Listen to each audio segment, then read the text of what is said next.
Eu preciso ouvir a tua voz. Então, o Espírito Santo fala conosco neste momento, nesses minutos, em nome de Jesus.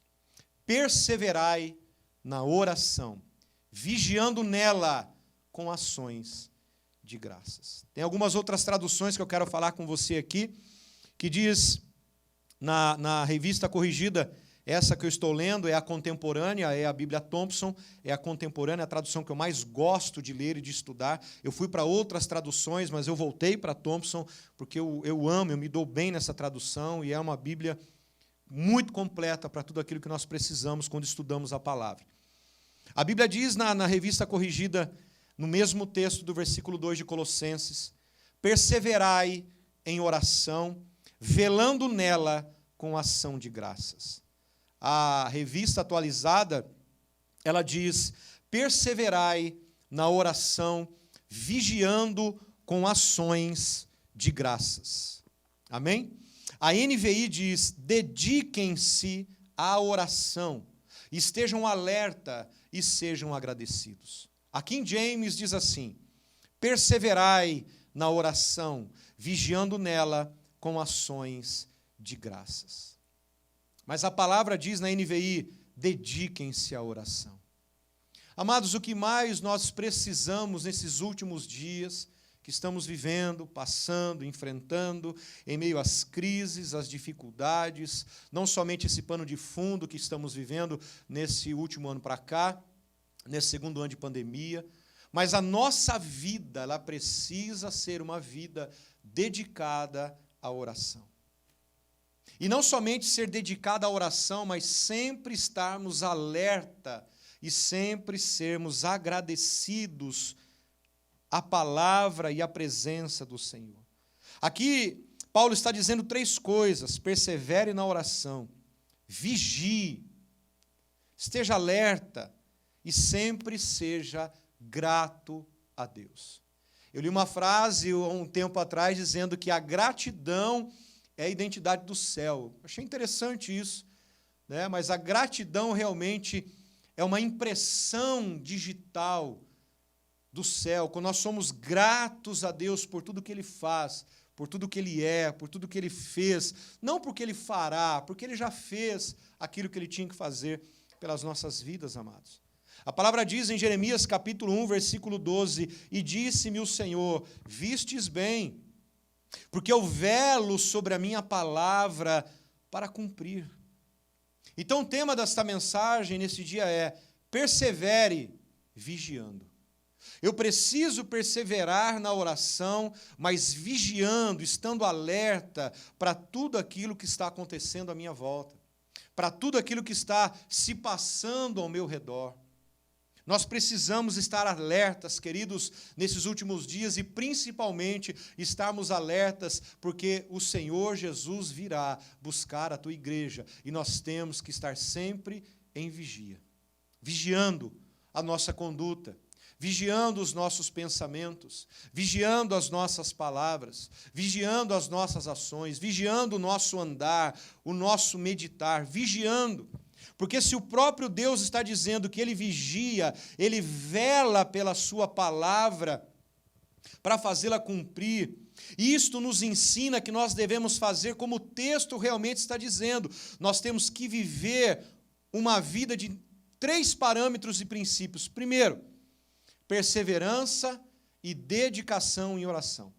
Se o próprio Deus está velando na palavra dele, vigiando sobre a palavra dele, para que ela possa se cumprir em nossas vidas, segundo Jeremias capítulo 1, versículo 12, eu e você precisamos mais do que nunca vigiar sobre esta palavra, estar atento sobre esta palavra, dedicar a minha vida em oração pela palavra, através da palavra, eu preciso, em primeiro lugar, perseverar com dedicação em oração. Segunda coisa, eu tenho que velar, eu tenho que vigiar sobre ela, sobre a oração. Voltar a minha vida todos os dias, todos os momentos, em todos os aspectos, parâmetros e âmbitos sobre a palavra de Deus. E terceiro, sempre com ações de graças. Como diz uma palavra nova aí, né? Gratidão. sempre com ações de graça. A palavra diz ação de graça, atitude. Eu sou grato se eu tenho uma atitude de gratidão. Eu não posso simplesmente dizer que eu sou grato, mas eu não tenho uma atitude de gratidão. Eu não posso ter uma ação de graça se eu não ajo segundo os princípios da palavra. Amados, toda oração eficaz, presta atenção e grava isso, isso pode ser algo interessante para você ou fazer sentido para a sua vida em algum momento. Toda oração eficaz é aquela que está sujeita aos princípios daquilo que Deus fala em sua palavra. Eu vou repetir. Toda oração eficaz é aquela que está sujeita aos princípios daquilo que Deus fala em sua palavra. O apóstolo Paulo também diz lá em Efésios, capítulo 5, versículo 17, por isso não sejais insensatos, mas entendei qual seja a vontade do Senhor. Então, a oração eficaz é a oração que está sujeita aos princípios da palavra de Deus.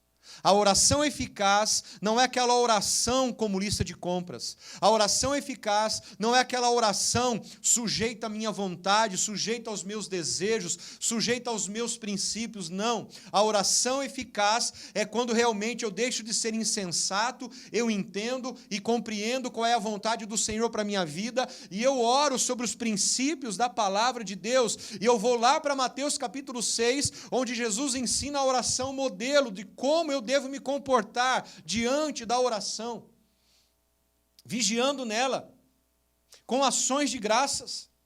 Existem muitas orações que são mais murmuração do que uma oração. A pessoa só reclama, a pessoa só xinga, só blasfema. O Senhor não está vendo, o Senhor não está fazendo, olha a minha vida, olha a minha condição, com coisa que Deus está alheio e cego a tudo que estamos passando e vivendo. Não, queridos. Mas uma oração eficaz é aquela que realmente está sujeita aos princípios da palavra de Deus. E como realmente eu tenho uma oração eficaz? Presta atenção, alinhando os meus pensamentos, alinhando os meus desejos, alinhando as minhas vontades, alinhando as minhas emoções em Deus e em sua palavra, porque é Ele quem sabe o que é melhor para cada um de nós. Como que eu tenho uma oração eficaz segundo os princípios da palavra de Deus? Alinhando pensamentos, desejos, vontades, emoções em Deus e em sua palavra, porque é Deus, é Ele quem sabe o que é melhor para você, irmão. Alguém pode me dar um amém aí? Jeremias 29:11 diz: porque eu bem sei os pensamentos que penso de vós, diz o Senhor, pensamentos de paz, e não de mal, para vos dar o fim que esperais. Aqui está falando num contexto onde Jeremias está trazendo uma palavra diante ou sobre a palavra de falsos profetas. Havia uma palavra em que o povo ia passar por 70 anos de exílio, e realmente viveu os 70 anos, e nesse meio levantam-se falsos profetas dizendo não, Deus não vai fazer isso, Deus está dizendo, eu sei os pensamentos que eu tenho a vosso respeito. E os pensamentos que eu tenho a vosso respeito são pensamentos de paz. Ou seja, os 70 anos do exílio vai trazer paz para você. Você pode não entender o que vocês estão dizendo, vivendo ou passando, mas eu é que sei. Eu é que sei os pensamentos. Ou seja, voltem para mim, porque vocês vão ver a direção a qual eu vou dar para vocês. Esses 70 anos de exílio vai fazer com que vocês fiquem mais sensíveis à minha voz, voltem seu coração à minha palavra. Isso que estamos vivendo e passando precisa nos levar, queridos, aos desejos e aos princípios da palavra de Deus. Perseverar em oração. Jeremias capítulo 17, versículo 10 diz: eu, o Senhor, esquadrinho o coração, eu provo os pensamentos, e isso para dar a cada um segundo os seus caminhos e segundo o fruto das suas ações. Meu Deus do céu. Abre lá comigo agora em Isaías capítulo 55, versículo de 7 a 9. Isaías, capítulo 55, versículo de 7 a 9. Deixe o ímpio o seu caminho, e o homem maligno os seus pensamentos, e se converta ao Senhor. Queridos, esse dia é um dia de conversão para mim e para você. E você que está nos assistindo pela primeira vez, eu quero te fazer essa proposta. Deixe o seu caminho de impiedade. Deixe o seu caminho de malignidade. E volte os seus pensamentos e converta-se ao Senhor. Não uma placa de igreja, não uma religião, mas converta-se ao Senhor. E ele continua, que se compadecerá dele. Torne para o nosso Deus, porque grandioso Ele é em dar e em perdoar. Porque os meus pensamentos não são os vossos pensamentos, nem os vossos caminhos, os meus caminhos, diz o Senhor. Versículo 9. Porque assim como os céus são mais altos do que a terra, assim são os meus caminhos mais altos do que os vossos caminhos, e os meus pensamentos mais altos do que os vossos pensamentos. Aleluia. Agora vá comigo em Lucas, Evangelho de Lucas, por favor, capítulo 18.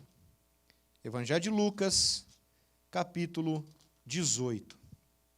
Versículo 1 a 8 diz assim: Jesus contou-lhes uma parábola sobre o dever de orar sempre, sem jamais desanimar.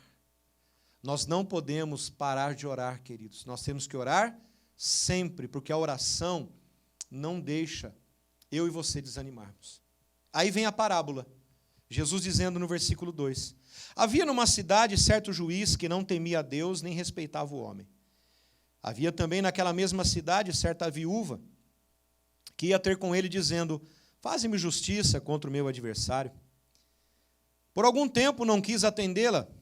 Depois, porém, disse consigo: Ainda que não temo a Deus nem respeito os homens, todavia, como esta viúva me aborrece, hei de fazer-lhe justiça, para que então não volte e me perturbe muito. Disse o Senhor: Ouviu o que diz o injusto juiz? Não fará Deus justiça aos seus escolhidos, que clamam a Ele dia e noite, e ainda que os faça esperar? Digo-vos que depressa lhes fará justiça. Quando, porém, vier o Filho do Homem, achará fé na terra? Entenda que essa parábola está dizendo sobre uma vida de oração, uma vida perseverante em oração, porque uma vida perseverante em oração, você não desanima. Uma vida perseverante em oração, haverá justiça de Deus sobre a tua vida. Não é você orar para obter coisas. Essa parábola não está ensinando você a orar para ter coisas. Essa parábola está ensinando a mim e a você a orarmos para que a justiça de Deus venha e a fé no nosso coração se multiplique a cada dia, porque o texto encerra dizendo: quando o Filho do Homem vier sobre a terra, achará fé aqui? Uma vida de fé somente existe se houver uma vida de constante oração. E 4 coisas, amados, nós devemos aprender com a palavra de Deus através de Paulo. Romanos capítulo 12, no versículo 12 diz: Alegrai-vos na esperança, sede pacientes na tribulação, perseverai na oração. Alegrai-vos quando? Na esperança. Quando há esperança, alegre-se. Paciência onde? Na tribulação. Paciência onde? Na crise. Paciência onde? No problema. E perseverai na oração. 1 Tessalonicenses, vai marcando esses textos aí, se você se interessar em ler depois. 1 Tessalonicenses, capítulo 5, versículo 17 e 18 diz: Orai sem cessar. Em tudo dai graças, porque esta é a vontade de Deus em Cristo Jesus para convosco. Qual é a vontade de Cristo Jesus? Qual é a vontade de Deus em Cristo Jesus para conosco? Orai sem cessar. Dai graças em tudo. Eu aprendo 4 coisas com Paulo aqui nesses 2 textos. Primeiro, eu tenho que me alegrar na esperança. Há uma esperança. Depois que tudo isso passar, enfrentarmos e vivermos, creia que há esperança. Então, se há uma esperança, eu me alegro nesta esperança. Eu não olho para o momento, eu não olho para o sistema, eu não olho para a economia, eu não olho para a crise, eu me alegro em uma esperança, e a esperança que eu tenho que me alegrar é Jesus. Ele é a minha esperança. Então não importa a dificuldade que eu esteja vivendo, passando ou enfrentando, quando eu tenho a minha esperança em Jesus, eu me alegro. A minha alegria, a minha felicidade não depende de um ambiente, não depende de um sistema ou de uma circunstância. A minha alegria depende da palavra e do propósito de Deus, meu Pai. Alguém pode dar um glória a Deus aí? A minha alegria não depende de se eu tenho dinheiro ou não tenho dinheiro, se eu estou doente ou não estou doente, porque a minha alegria é o Senhor, é nele que eu tenho a minha esperança. Mas essa cultura nos ensina que eu tenho que me alegrar somente quando as coisas estão bem. Segunda coisa que Paulo me ensina nesses dois textos é ser paciente na tribulação. Fala para quem está perto de você aí, tenha paciência nesse momento que estamos vivendo. Vai passar, amados, vai passar. Terceira coisa que eu aprendo com Paulo nesses dois textos, em tudo dar graças. Como eu disse, a gratidão, como eu vi, isso não está na Bíblia, eu ouvi uma frase, ou num livro que eu li, não me lembro, a gratidão é a impressão digital do céu. Em tudo. Quando? Tudo. Em todos os momentos. Sou grato a Deus. Esses dias eu estava conversando com a minha filha, e eu falei para ela assim, minha filha, todos os dias que você acordar, todos os dias, antes de você colocar os seus pés no chão, agradeça a Deus porque você acordou. Porque tem gente que dorme e não acorda mais. Então que você possa todos os dias, antes de você sair da sua cama, ser grato a Deus, porque você acordou, respirando, com saúde, com fôlego de vida, com trabalho para ir, e saia dali com o coração grato a Deus, por tudo que Ele irá fazer no decorrer daquele dia, ou daquela semana, porque eu e você vivemos debaixo do favor do Senhor. E quarta coisa que eu aprendo com Paulo nesses dois textos, perseverança. Perseverança na oração. Você está em Lucas? Volta aqui no capítulo 11, por favor. Capítulo 11 de Lucas, versículo 5. Outra parábola.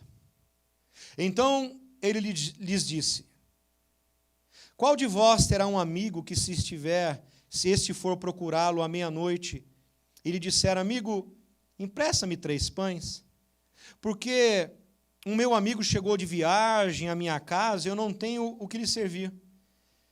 Se ele respondendo de dentro disser, não me incomodes, a porta já está fechada, e os meus filhos estão comigo na cama, não posso levantar-me para lhe dar os pães. Digo-vos que ainda que não se levante em dar-lhe os pães, por ser seu amigo, se levantará todavia por causa da importunação, e lhe dará tudo o que lhe precisar. Por isso vos digo, pedi, e vos será dado. Buscai, e achareis. Batei, e abrir-se-vos-á. Pois qualquer que pede, recebe, quem busca, acha, e a quem bate, a porta se abrirá. Qual o pai dentre vós que, se o filho lhe pedir pão, não lhe dará uma pedra? Ou se lhe pedir peixe, lhe dará uma serpente? Ou se lhe pedir um ovo, lhe dará um escorpião? Se vós, pois sendo maus, sabeis dar boas coisas aos vossos filhos, quanto mais dará o Pai Celestial, o Espírito Santo, àqueles que lhe pedirem? O Espírito Santo àqueles que lhe pedirem? Um outro texto pregado e entendido muitas vezes de uma forma errada. Eu tenho que pedir, Deus me dá. Eu tenho que pedir o que eu quero e Deus me dá o que eu quero. Eu tenho que bater, buscar e a porta vai se abrir. As portas se abrirão sobre a minha vida material, financeira. Não, queridos, o texto finaliza dizendo, se vós, sendo maus, sabeis dar boas coisas aos vossos filhos, quanto mais dará o Pai Celestial, o Espírito Santo àqueles que o pedem. Texto ministrados fora de contexto. Quando eu tenho uma vida perseverante em oração, uma vida perseverante em buscar a presença de Deus, em bater nesta porta da palavra do Senhor, o Pai me dará o Espírito Santo, e juntamente com o Espírito Santo, os atributos do consolo, os atributos do amparo, os atributos a ser manifestado através do fruto do Espírito, e através dos dons que o Espírito me fornece. É isso que Jesus está dizendo. Lucas 21:36 diz: vigiai, pois, em todo o tempo, orando para que sejais havido por dignos de evitar todas essas coisas que hão de acontecer e de estar em pé diante do Filho do Homem. Aqui está falando dos fins dos tempos. Vigiai, pois, em todo o tempo. Como? Orando. Jesus voltará, queridos. Nós temos que ter uma vida vigiando em todo o tempo, orando. Efésios capítulo 6, versículo 18. Eu estou realmente bombardeando você de informações na palavra. Efésios 6, 18, Paulo está dizendo: orando em todo o tempo, com toda a oração e súplica no Espírito, e vigiando nisso com toda a perseverança e súplica por todos os santos. Aqui está falando sobre estarmos orando em todo o tempo, pela vida das outras pessoas, por todos os santos, vigiando com perseverança. A minha vida e a sua vida precisa ser perseverante na oração. Aqui vem Pedro dizendo na sua primeira carta, no capítulo 4, versículo 7. E já está próximo o fim de todas as coisas. Portanto, sede sóbrios e vigiai em oração. Quem tem ouvidos, ouça o que o Espírito diz à igreja neste dia, em nome de Jesus. Persevere, como? Vigiando. A nossa vida, a minha vida, a sua vida, precisa, querido, ser uma vida de constante oração na palavra do Senhor, em todo o tempo. Persevere, alegre-se na esperança, persevere na oração, tenha paciência na tribulação, porque, queridos, Deus tem um propósito alinhado na palavra dele sobre as nossas vidas. Uma oração eficaz, eu repito, é aquela oração que está sob os princípios da palavra e da vontade do Senhor. Pai, eu quero te agradecer, te louvar, te bendizer nesse momento e pedir que o teu Espírito possa nos ensinar a cada dia a sermos homens e mulheres perseverantes na oração, vigiando em todo o tempo, porque o Senhor sabe, o Senhor é que sabe os pensamentos que o Senhor tem ao nosso respeito. Os pensamentos não são pensamentos de mal, mas pensamentos de paz, para nos trazer um futuro diante da Tua palavra e da Tua presença. Espírito Santo, eu quero liberar esta palavra, para que essa palavra venha trazer uma ativação no coração de cada um dos Teus filhos, de que a oração eficaz é aquela que está segundo os princípios da Tua palavra. Que o Senhor te abençoe e te guarde. Que o Senhor levante o rosto sobre ti e tenha misericórdia de ti e te dê paz. Que o amor do nosso Deus e Pai, a graça de nosso Senhor e Salvador Jesus Cristo e as doces consolações do Espírito Santo estejam sobre a tua vida, tua casa e família, desde agora e para todo sempre, em nome do Senhor Jesus. Amém. E graças a Deus. Que Deus abençoe, que essa palavra realmente possa ativar a sua fé, a sua esperança, e você possa perseverar, vigiando em todo o tempo, porque chegará o dia em que Jesus virá sobre a terra e ele precisa achar esta fé aqui na terra. Que Deus te abençoe, fique em paz, fiquem bem e até domingo, em nome do Senhor Jesus.